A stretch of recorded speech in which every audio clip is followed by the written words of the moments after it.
Hi Patidar bye, captain అయ్యాక అస్సలు తగ్గట్లేదుగా. Points table లో 2వ ప్లేస్ లో ఉండి మమ్మల్ని భయపెడుతున్నారా? మా పరిస్థితి చూడు, గెలవకపోతే ఈ సీజన్ కి ప్యాకప్ చెప్పాల్సిందే. అరే పంత్ బాబు, టేబుల్ లాస్ట్ లో ఉన్నామని టెన్షన్ పడకు. మీ దగ్గర నికోలస్ పూరన్ లాంటి హిట్టర్లు ఉన్నారుగా. మొన్న ముంబైపై 21 బాల్స్ లోనే 63 పరుగులు కొట్టి ఊచ కోత కోశాడు. కానీ ఈ రోజు మా బౌలింగ్ ముందు ఆ పప్పులేమి ఉడకవనుకో. మేము క్వాలిఫైయర్ 1 మీద కన్నేసాం బాబు.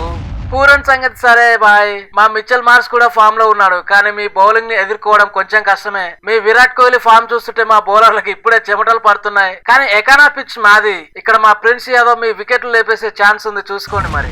ప్రిన్స్ యాదవ్ 13 వికెట్లు తీసి ఉండొచ్చు, కానీ మా దగ్గర కూడా ప్లాన్స్ ఉన్నాయి పంత్. నువ్వు నంబర్ 4 లో వచ్చి రివర్స్ స్వీప్లు కొడదాం అనుకుంటున్నావేమో. మా స్పిన్నర్లు నిన్ను బుట్టలో వేయడానికి రెడీగా ఉన్నారు, జాగ్రత్త. సర్లే భాయ్, ఈ రోజు గ్రౌండ్ లో చూసుకుందాం. ఒకవేళ మేము గెలిస్తే పార్టీ నీదే. తప్పకుండా పంత్, ఈ మ్యాచ్ మేమే గెలవబోతున్నాం. పార్టీ ఇవ్వడానికి సిద్ధంగా ఉండు. All the best. Thank you very much for being with us. ఇలాంటి మరిన్ని అప్డేట్స్ కోసం చూస్తూనే ఉండండి ఆటగురు. And don't forget to subscribe. Thank you.